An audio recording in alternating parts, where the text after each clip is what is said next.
We're going to start today's episode just a little bit differently. So, my friend, when I say New Orleans, Louisiana, what comes to your mind? Mardi Gras, first thing, and jazz. Mardi Gras and jazz. Mardi Gras and jazz, and the radio demon. And the radio demon. Okay.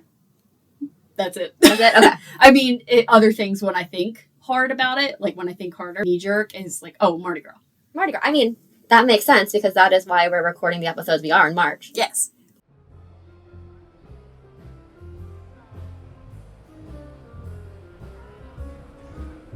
Common images that might come up might be of huge plantations, Spanish moss, and historic buildings, or possibly the French Quarter, the sounds of jazz music, the sights and smells of a mixture of French and Creole foods.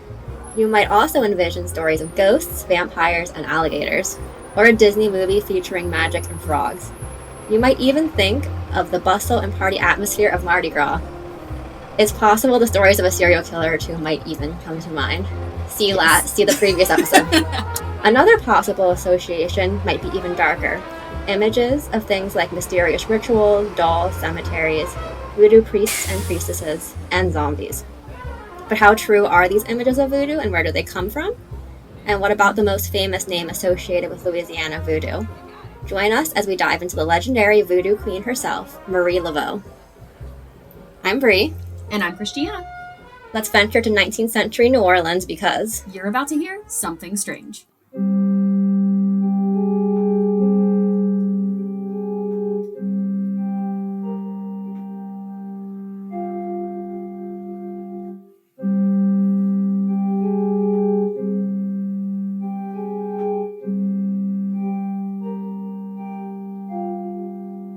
Welcome to episode 12, The Voodoo Queen.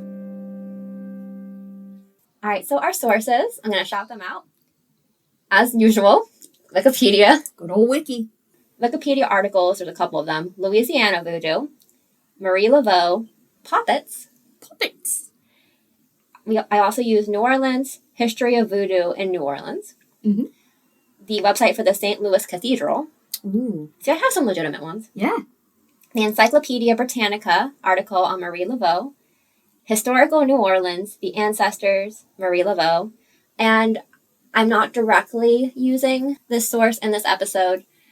There is a Religion for Breakfast video on YouTube about Haitian voodoo. Okay.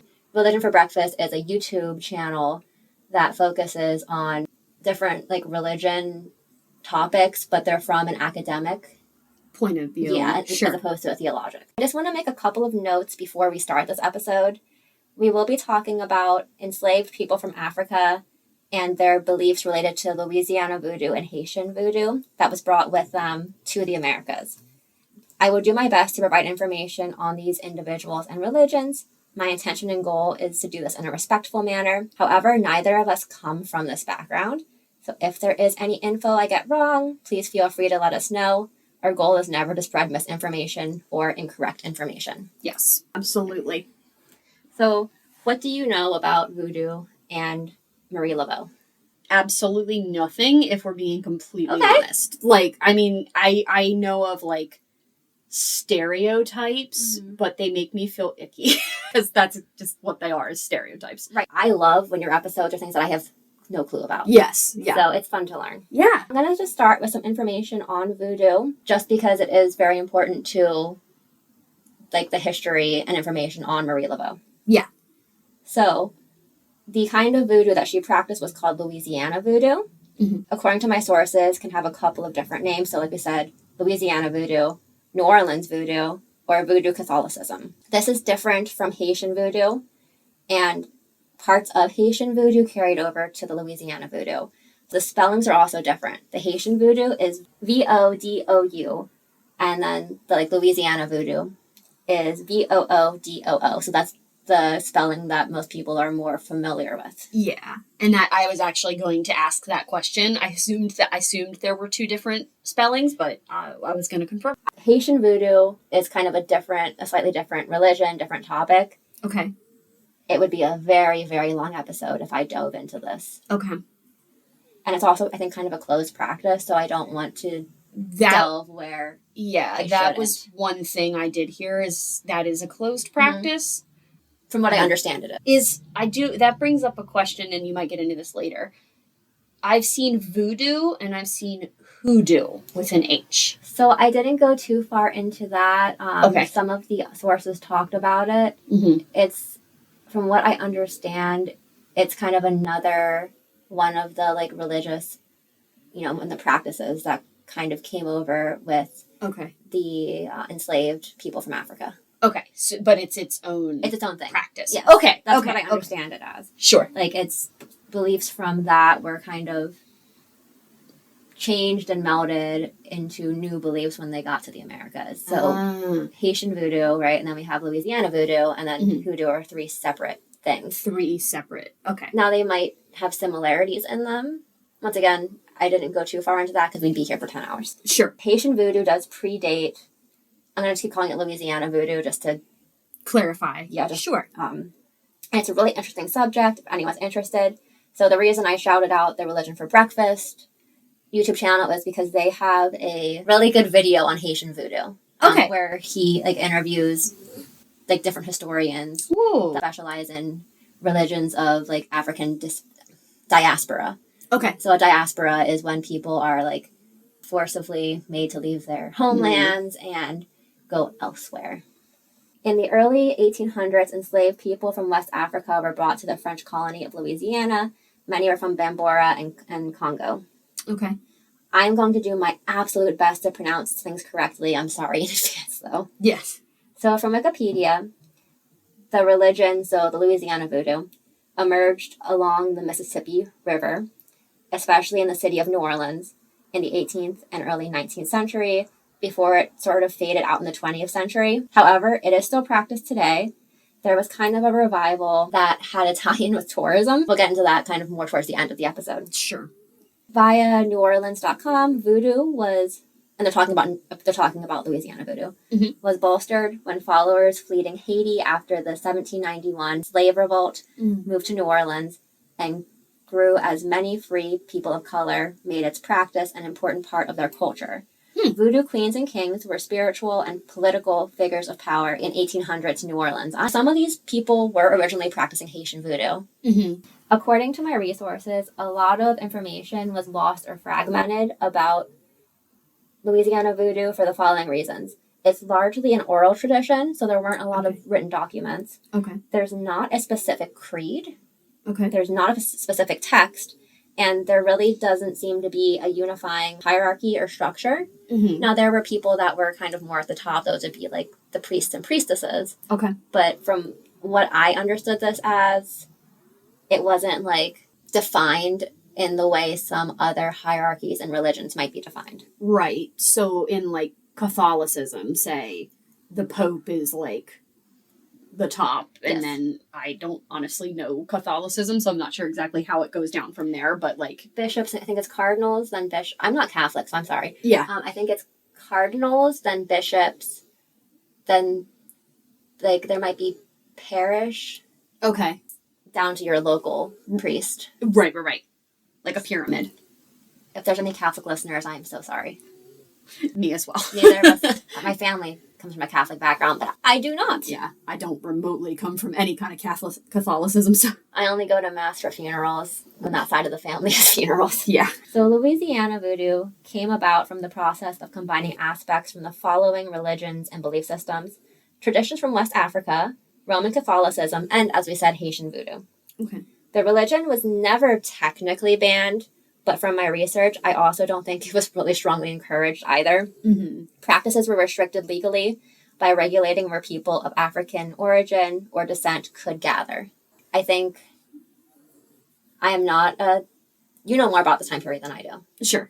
But I think it was let's only give them specific places to gather and specific sizes and numbers, so that way we can have some control. Yeah. But also, so never technically banned, but that doesn't mean it wasn't suppressed, and there were people arrested, I think, for gathering, especially during the American Civil War. So I don't know that they were arrested for practicing voodoo, but I wonder if they were arrested for getting together in large numbers. Yeah, essentially arrested for practicing, but they slapped a different name on it to make it sound less like Well, freedom of religion. and I don't know that they were caring about them practicing voodoo. I think they were caring about a large number of people of African descent getting in the area together. and what that might entail mean, in the sure. Do you have any questions, any thoughts? It's just interesting to think about, like he said about it during the American Civil War, like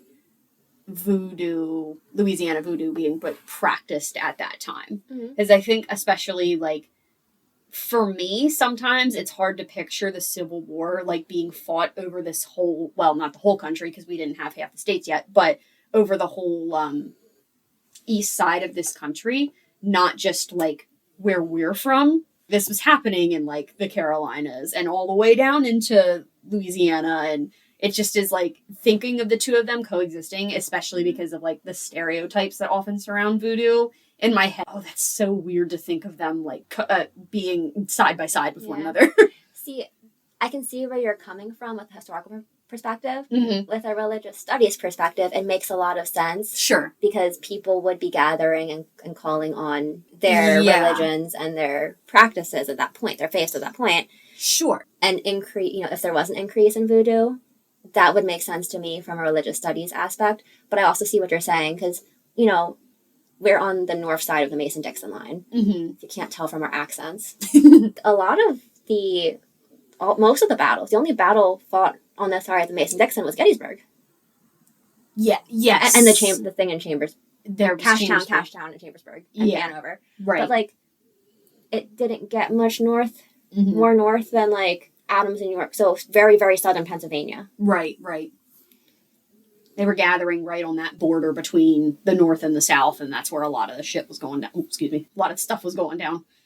Like, the Mason-Dixon line, so right on the Pennsylvania-Maryland border. Mm-hmm. Do you want to learn about some of the deities? I actually was going to say, was there a specific deity or deities associated with Louisiana voodoo? And there were, and once again, this is kind of a brief overview. Mm-hmm.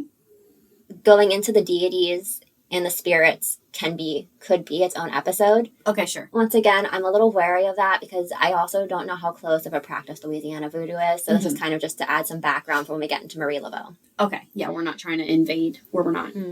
Prominent deities included, one of the most important deities was Blanc Dani, also known as Daniel Blanc or Monsieur Dani. Monsieur Dani? Is that how you say that? Monsieur. I never took French. I took 4 years of Latin. Yeah, I've never taken French, but that's I think how it's pronounced. Neither of us are French guys. I cannot speak another language, but you know what I could do? I can translate the Odyssey and the Iliad 3 different times. Why was I about to Summon a demon? I almost said that, and I was like, wait. I almost said that, and then I was like, no. Leave that to my co-host. Yes, I can't converse in another language well, but I can translate ancient texts 3 or 4 times because that is what my schooling called for. Woo! Also, when they're doing like rituals and stuff in horror movies in Latin, I can translate them. Oh, they say rise a lot. Yeah, my parlor trick is being able to translate Latin rituals. Back to our good friend Danny. Yes. So the earliest record of this deity was in 1880. Another era Reconstruction. Reconstruction and American Wild West. Oh, that's true. But they were not in Louisiana. No. The Wild West. Yeah, they were in the Wild West. They were riding alligators. Yeah. I would do that. I will die by petting something I shouldn't. I know. This deity is possibly from Da or Dan, a deity venerated by the Fawn, or you people think those are how they're pronounced. So I believe this is like West African. He's also possibly associated with the color white and snakes. Many people wear white for different voodoo rituals. Okay. And snakes are important. We'll come back to this later. Okay. There's also the Grand Zombie, spelled Zombi. This is the great god or spirit. So you're asking kind of like about deities, right? This is like our main dude. Okay. And Papa Laba? I think so. L-E with an accent, B-A-T. And this is like a trickster and doorkeeper. Ooh. There's many others as well. So from Haitian voodoo, there's the Laveau. Once again, there's like Laveau for everything. Okay. There's many many types of the spirit. Okay. Spirits of the deceased also were important, especially during the 19th century. Okay. This ties into the religious practices of the enslaved people brought from Congo. Some modern practitioners may also include ancestor worship as well, and these ancestors may be invoked during ceremonies. Some historical accounts, and now we're going with Wikipedia, propose that saints might also be important.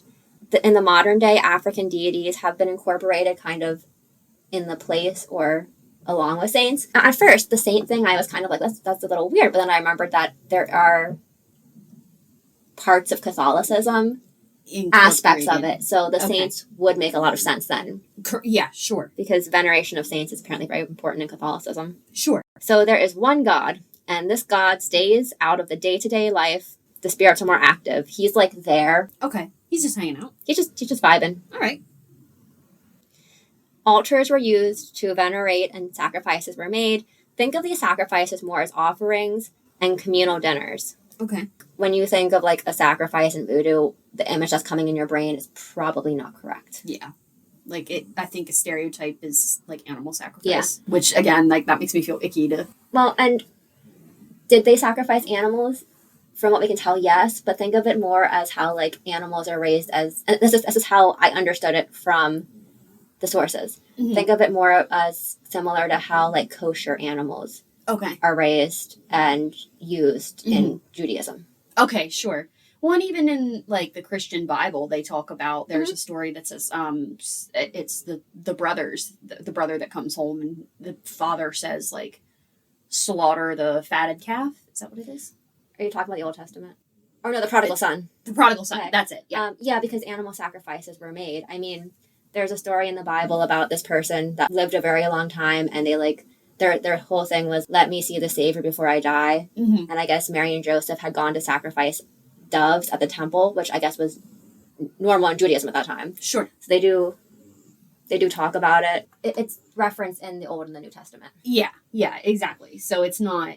Sometimes I think in other religions, the idea of animal sacrifice is like, oh, it's terrible. And it's like, well, it's talked a lot about in all religions. It's not just some. Yeah, no, it's more widespread than most people think. Sure. So these altars were often in kitchens and living rooms, and they were used to communicate with spirits as well. Okay. So that's kind of, we started on this conversation. Let's go back into the sacrifices. Okay. Animals are sometimes involved, and the meat is cooked and eaten. To my understanding, this was done humanely and was a community event. Okay. Now, this wasn't universal between communities, but it was something that was heard of. Sure. There are some pretty wild and untrue rumors about white children being sacrificed. Oh. Absolutely no evidence of this ever happening. The way voodoo is portrayed in horror movies kind of leans into those stereotypes. Yeah. It's harmful. It is, yeah.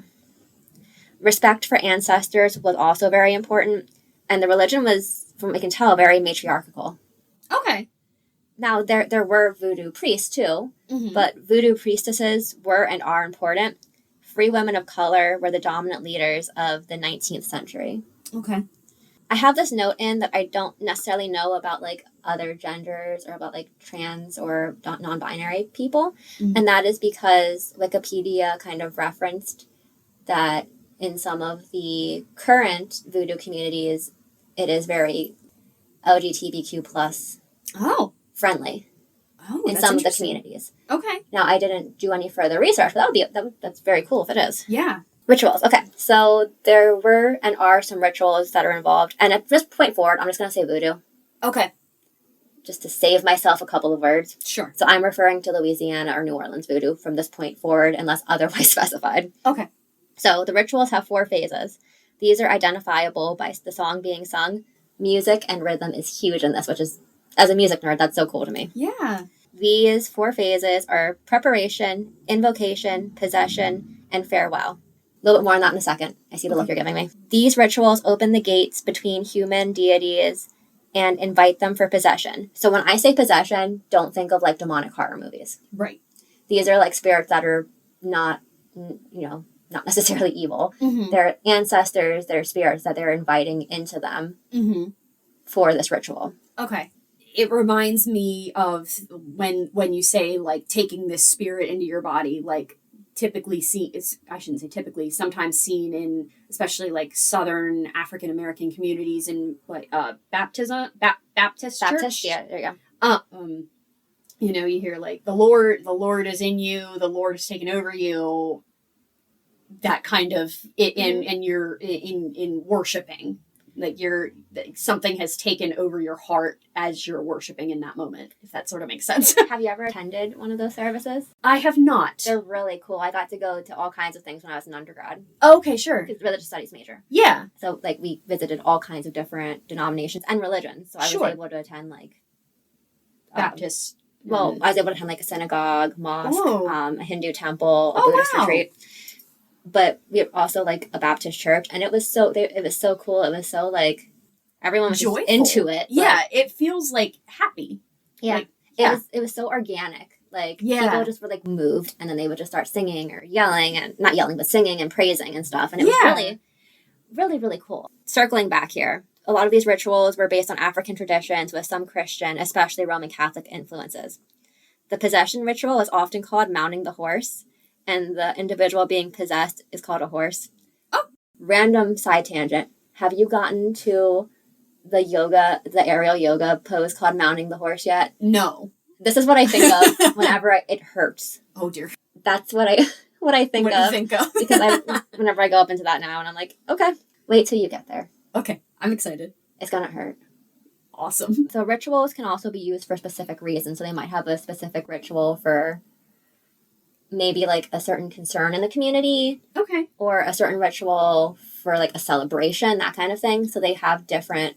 Like if someone, for example, was born, if they're like a child was born, or if someone was ill, or... I believe so, yeah. Okay. Many of these rituals were traditionally done in Congo Square. So this was one of the places where people of African descent would often gather. Okay. This is in New Orleans. A space in New Orleans. Yes, sorry. So there's some holidays that are really important in Voodoo. Okay. So one is St. John's Eve, which is, this day's gonna sound familiar to you, June 23rd or 24th. This is Midsummer Night's Eve. Ah, okay. And then All Saints Day, which is November 1st. So it's the day post-Spooky Day. We love it. We're going to continue a little bit more. So there's something called gris gris, which are important. They're charms for hexing and healing. The term probably has an African root, and as much as I enjoy etymology, we're not going to get into that in this podcast. Fair enough. Root work and amulets were also important. Some of the prominent practitioners included Marie Laveau and Jean? I believe it's Jean. Jean Montanet. Or go ahead. Dr. Jean. Okay. So for those who potentially speak French out there, the name is spelled Jean. So I believe that's Jean. I think it is, because if you think of Les Mis. Yes. Yeah, like Jean Valjean. Yeah, we're fine. We'll just go with it. Okay. And like we said earlier, there was a rise in the Civil War. There was a rise after the Civil War.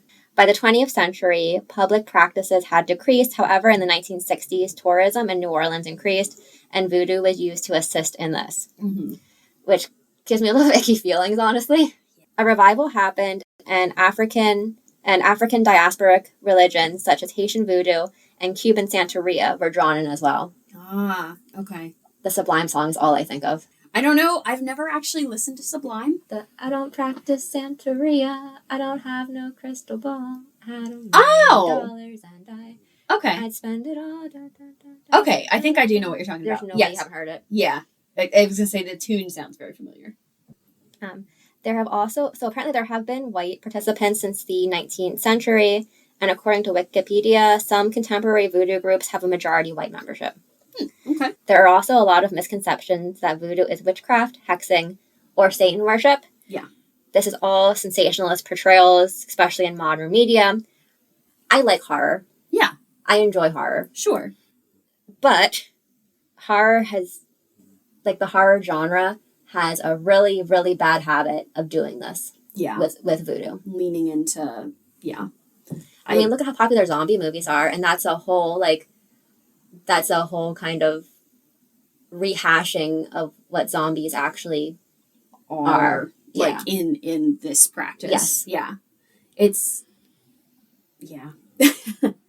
A lot of this comes from people not understanding things, and then, I'm going to steal your words, demonizing things that they don't understand Right. instead of learning about them, Mm-hmm. which is never helpful. No. It's always good to learn and ask questions when it's a closed practice. So, like, within respectable boundaries. Yes, respectfully ask questions. Yes.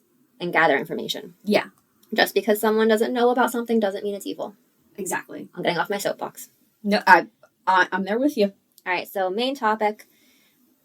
We've had a lot of discussion throughout this, unless you have any other thoughts. I don't think so. Talk about Marie Laveau. Okay. I love her name. It is fun to say. It is. So who was she?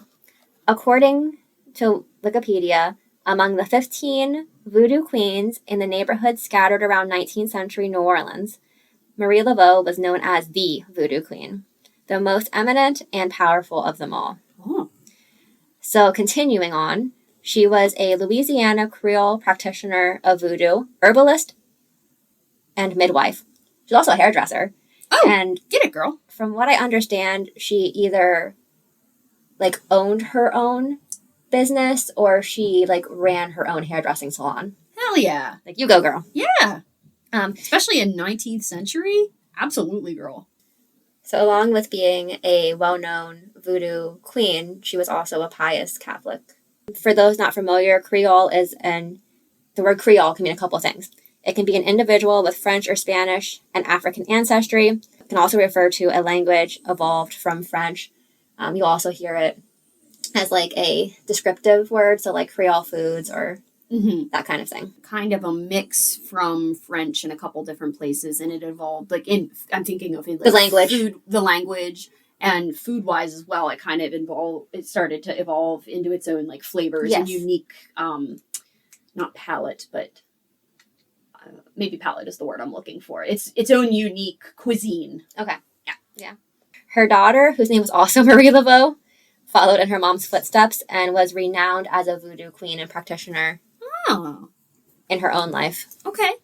Marie Laveau was also known as the Widow Paris, so here's just kind of a timeline of her life. So she was born September 1st of either 1801 or 1794. Oh, okay. Depending on the source. Interesting. She was born a free woman of color in the French Quarter. Her mother was Marguerite Darcantel? Marguerite Darcantel, I think. And she was a free woman of African, European, and Native American ancestry. Oh. She was unwed at the time of Marie's birth, and her father does not appear on the baptismal record. Oh. Okay. Her father was potentially Charles Laveau, the son of Charles Laveau Trudeau. Other historians claim that her father was a free man of color named Charles. I think it's Laveau, which is spelled differently. Yes, that is definitely Laveau. It's spelled Laveaux. Much of the confusion is due to inconsistent spellings in surviving records. Ah, okay. So, moving on to her adult life, in 1819, she married Jacques Paris. Jacques the Whipper! It is No. Jacques, right? Yes. Okay. Married Jacques Paris, a free man of color who came over from Saint-Domingue to New Orleans during the wake of the Haitian Revolution. They had 2 children, Felicity. Oh. Is that right? Yeah. And I'm not sure if it's Angèle or Angèle. Angèle, both thought to have passed in childhood, unfortunately. Oh. Paris is thought to have passed in Baton Rouge in 1820. He just kind of like poofed out of the record. Oh, okay. Bye. Sorry, friend. At this point, Marie began calling herself the Widow Paris. Marie began a domestic partnership with I don't know if it's Christophe or Christophe. Dominique. Oh, man. I'm so sorry, French listeners. If you have anyone that speaks French out there, please help us. Give it a shot, because I'm not going to get anywhere close to this. I'm going to try it. Christophe Dominique de Glaipion. A nobleman of French descent, and man, does his name sound like it. Yes, and I'm so sorry if I mispronounced that. So they were together until his death in 1885. Okay. They had 7 children according to birth and baptismal records, but only 2 survived to be adults. Oh. Marie Heloise, I think. Marie Heloise and Marie Philomene. Philomene, Philomene, I think. Marie Philomene were the two that we think survived her childhood. So Marie is, like, we can cut this out if you want, because I don't mean this in a disrespectful way. It's kind of, it almost... I almost wonder if it's like, you know how some languages, it's the father's name is passed down to the child, but their middle name is what they're called by? Yeah, that's kind of what I was just thinking. That's interesting. Sorry, we can cut that out. Oh, I just happened to pick up on that.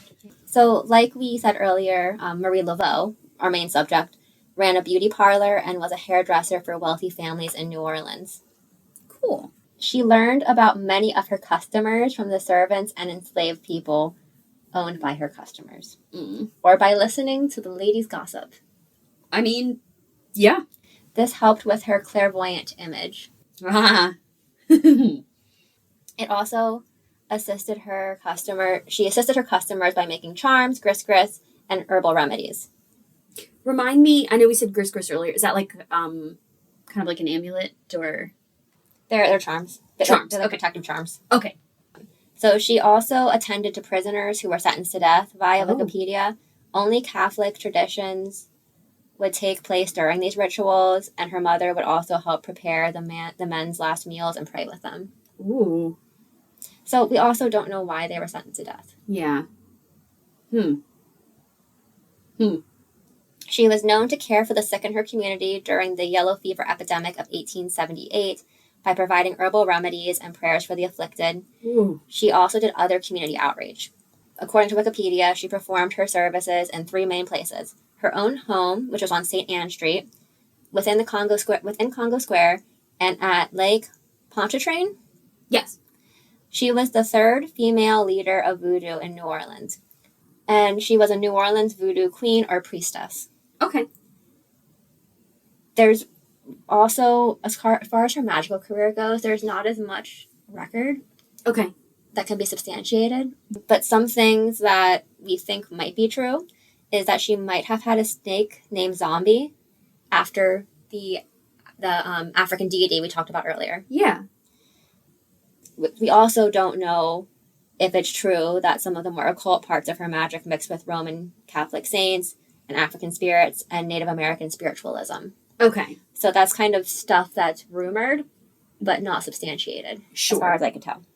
And I would assume, like, based on her background and everything, it was her mother that was mixed race with, like, African American. Yes, by multiracial. There was also descriptions of her communicating with the snake during some of her ceremonies. Mm-hmm.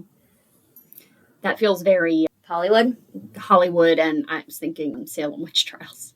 That too. Yeah, with people suckling their familiars. So moving on to her death, she passed away on June 15th of 1881 at the age of 79.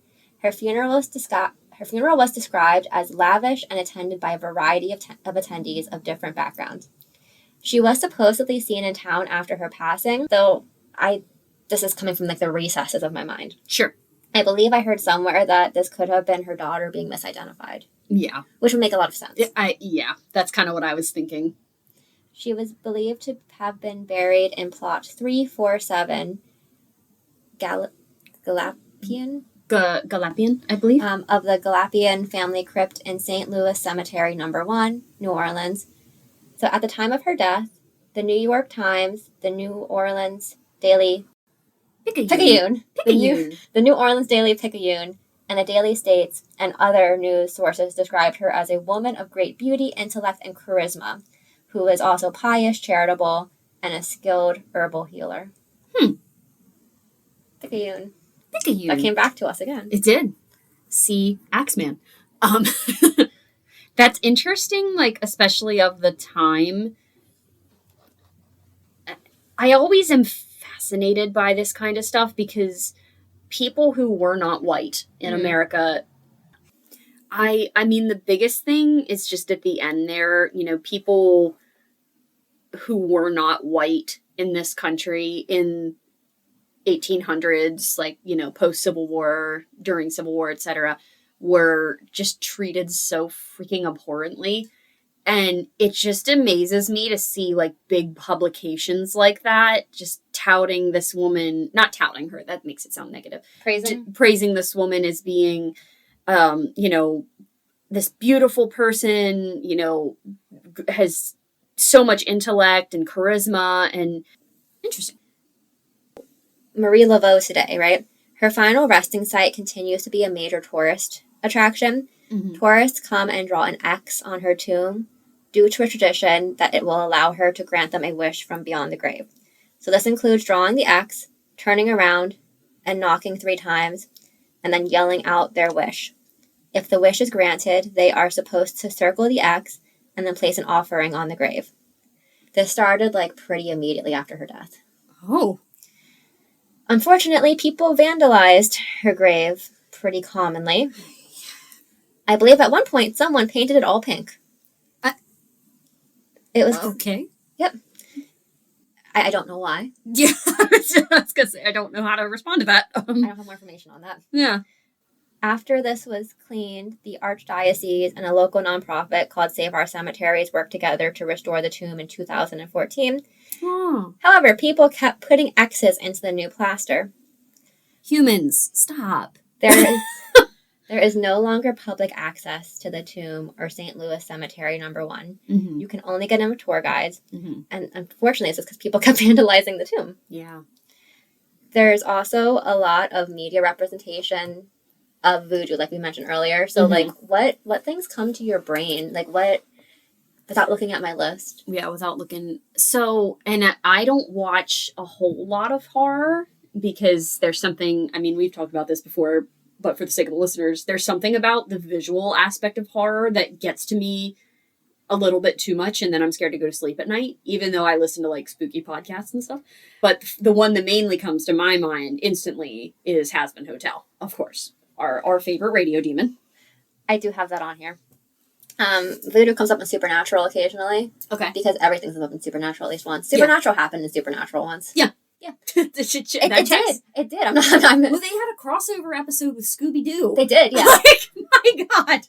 But no, Supernatural, happened in Supernatural at the one time. Oh. Supernatural's wild. Wild to me. 15 years of interesting stuff. Yes. In the movie, have you seen Labyrinth with David Bowie? A long time ago. I need to watch it again. I have seen it, but it was a minute ago. Because that one song has the reference to voodoo, and I'm hoodoo, you do, the power of voodoo. Yeah. Okay. And there's a I'm sorry, it just reminded me. There's a jazz song. It's do that voodoo that you do so well, or something like that. I don't think I got the tune right. I know what you're getting across though. Yes. How does that song go like? I'm not even sure. The babe with the power. What power? The power of voodoo. Voodoo. You do. Yeah, that's it. Okay. Do what? Remind me of the babe. There we go. Lots of horror movies, like we said, reference voodoo, and just zombie movies is just a whole genre in and of itself. Yep. I'm not saying I don't like zombie movies. I'm just saying that it's not reflective of what of the that is. Of zombies in that culture. It's it's kind of become its own thing at this point. Yeah. I don't know much about zombies in this culture. What a zombie in a voodoo practice looks like. So there was a lot more on that in the video that I didn't put stuff in about. Okay. We can cut that out if you want. It's because remember the great zombie is the great god. Okay. From what I remember from the Religion for Breakfast video, it was your body has different spirits. You have the spirit that leaves when you die. Okay. But then there's the embodied spirit, and that can be reanimated, for lack of a better term. Okay, so that's where our modern depiction of a zombie look comes from. Interesting. I did not know that. I believe that's correct. I have to rewatch the video to remember that. But okay. I've never seen Skeleton Key, but apparently comes up in that. Scooby-Doo! Scooby-Doo! Oh, American Horror Story. I got to season 2, and then I had one of the top 10 migraines of my life. I thought I was dying, and then I go back to watching it because of how bad that migraine was. I don't blame you. So, as always, sometimes I find interesting things that don't quite fit the flow of the episodes, and then I just pile them all in the back. Mm-hmm. Via Wikipedia, in August 1995, voodoo practitioners held a ritual in the Bywater area. See, I said water correctly. Of New Orleans to try and drive away crack cocaine abusers. Oh, sorry. I just was taken aback by that. I can't say this word. Burglaries? Burglaries. I don't know why. Prostitution and assault. There was no information about if it worked. What the fuck? Sorry, I don't have anything to Then in 2001, the voodoo priestess Ava K. Jones performed a rite to drive harmful spirits away from the New Orleans Saints football team in hope of improving their performance. Okay. Once again, did it work? Yeah, I know nothing about football, so I have no idea. If anyone knows anything about sports, can you let us know if that team got better after 2001? Yeah, let us know. We're curious. Send us an email or an Instagram. We'll tell you how to do that in a second. Because if that team magically got a lot better, then we know the rites work. Yeah, that would be interesting to find out. Also, voodoo dolls have very little to do with Louisiana voodoo and are probably more closely related to European poppets. Okay. These are pretty much exactly what you think of when you think of voodoo dolls minus the pins. It's sympathetic magic, meaning it's magic based on imitating. Yep. Oh. Based on imitating. Okay.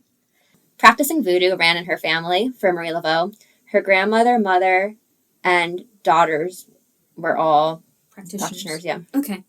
Like I said earlier, she was Roman Catholic and attended Mass throughout her life at St. Louis Cathedral. I did include the link in case anyone's interested in looking at the cathedral. It's very pretty. Oh. I could not find any mention of her on their website. Okay. Because they had a thing about historic people and the history of the cathedral.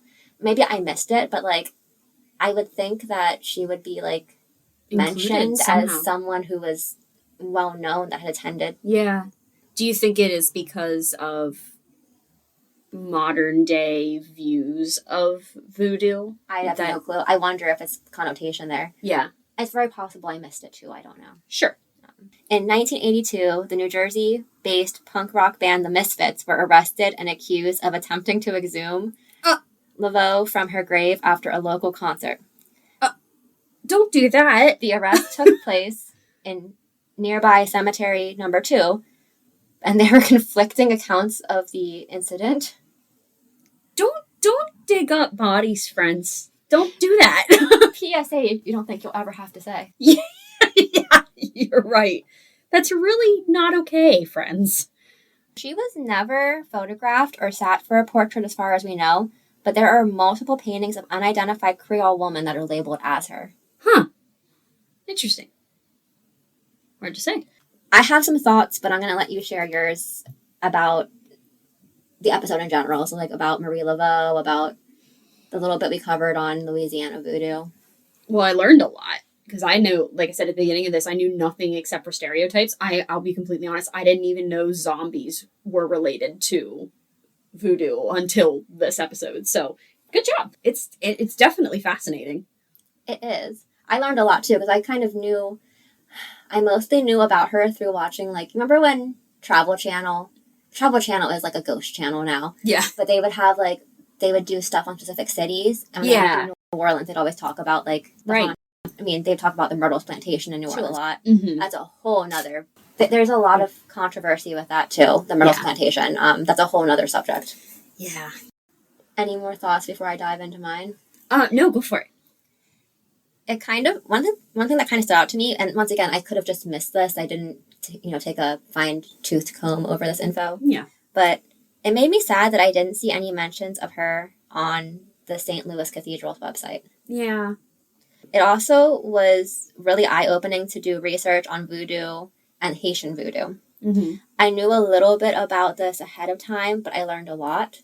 And once again, I didn't go too deep into either, just to kind of respect the fact that I feel like these kind of might be, at least Haitian voodoo is a closed practice. Yeah. I don't know if Louisiana voodoo is, but I wanted to respect that in case it was. Of course. I really wonder what people who currently practice voodoo and Haitian voodoo think about the media portrayals. Yeah, I feel like they're probably pretty offensive, all things considered. I would imagine. I don't want to speak for someone else. Yeah. Well, I already kind of went on the soapbox, especially as someone who studied religion. It really gets under my skin when people decide that something is evil just because they don't understand it and it's different. Yeah. I went on the soapbox earlier, so I don't have to do it again. Yeah.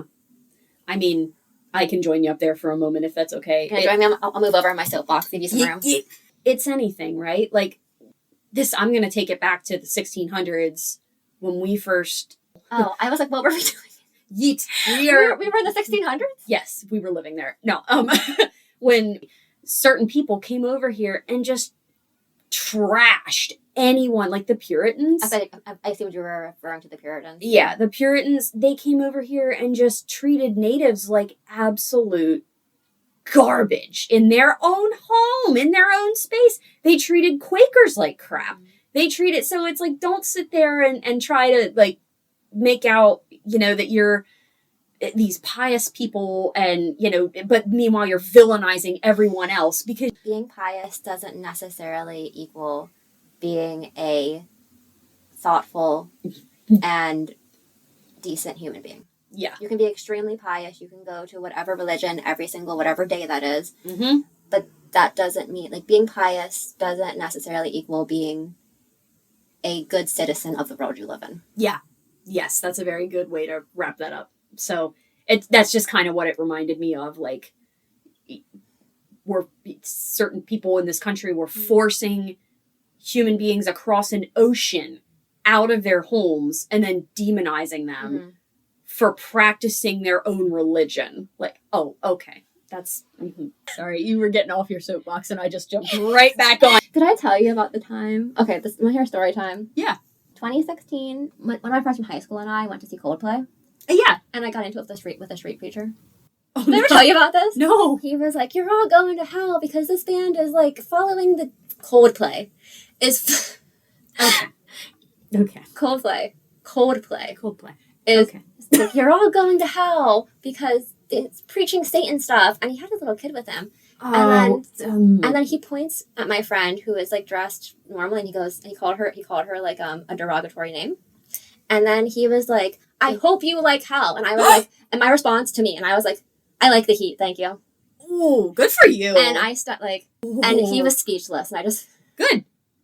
There's so many parts of that story, right? Of like the street preacher saying Coldplay was satanic. Yeah. Yeah. What drew you to this topic? So I picked the topic based in New Orleans since Mardi Gras was in March, apparently. Woo! After having to check. Yes. we record these ahead of time, friends, so. Was it 2 Saturdays ago? My friend was doing my nails, and I was like, shit. It's Mardi Gras in March. And then I was like, oh my god, I planned a whole theme for this. Oh no! We got it. It's all right. So, since Mardi Gras is in the beginning of March. Yeah. We both chose. Actually, I was like, hey, let's do this. Just kidding. Yeah. Well, I forced Christiana to choose something based in New Orleans. Yes, she held me against my will and said, do this. And I said, okay. And I knew I'd probably learn a lot doing this, which I'll enjoy. What was the strangest part about this topic for you? The thing with the misfits. Yeah. There was a lot of things that could have been the strangest in this episode, but that took the cake. I feel like that was a drunken, especially considering they were in cemetery number 2 and not number 1. Like, they were in the... I feel like alcohol had to have been involved here. I think it was more than alcohol. I'm sure. Yeah. Like, we raised the wrong one. Who did they raise? That poor person was like, huh? I was sleeping. You're just enjoying your afterlife. Like, I was vibing. Why am I back here? I'm doing the void. I'm just vibing. And then all of a sudden, it's like, uh-oh. Why am I... Actual Marie Laveau is just like... Wrong number. We would never do this. Yeah. But if we ever tried to summon a spirit, we would probably be summoning the wrong one. Yeah. Like, oh, crap. It's like, I can't spell. And I'll probably spell it wrong. Oh, no. And then we'll be getting, like, their neighbor 3 doors over, like, oh, shit, I'm sorry. Like their cell phone neighbor? Wrong number, hang up. Yeah. Don't do that, friends. For everyone. Please don't summon things. Don't summon anything, and yeah. Again, another PSA we probably never expected to say on a podcast. If summoning something is part of your belief system, and you know what you're doing, that's fine. Yes. Don't summon demons at sleepover parties. No, please don't do that. We would love to hear from you. You can either comment on episodes on Spotify, you can leave reviews on individual Spotify episodes or on Apple Podcasts. We are also now on YouTube, so you can find us there. Our YouTube channel is just Something Strange. And again, comment on our YouTube episodes, subscribe to our channel. We'd love to hear from you. All of our episodes will eventually be uploaded on YouTube. At the time where this is coming out, I'm not sure if all of them are going to be on there yet. They will eventually all make their way over to the YouTube. You can also send us a Gmail. Our Gmail is somethingstrange24@gmail.com. You can find us on Instagram at something_strangepod and send us a message on there. Seriously, guys, we'd love to hear from you, what you think about these episodes. If you have episode suggestions, give us a shout out. Well, strangers, it's time for us to part ways. Until we meet again, don't pet the wildlife in the bayou. We'll be back again soon with another Something strange. I'm going to pet an alligator.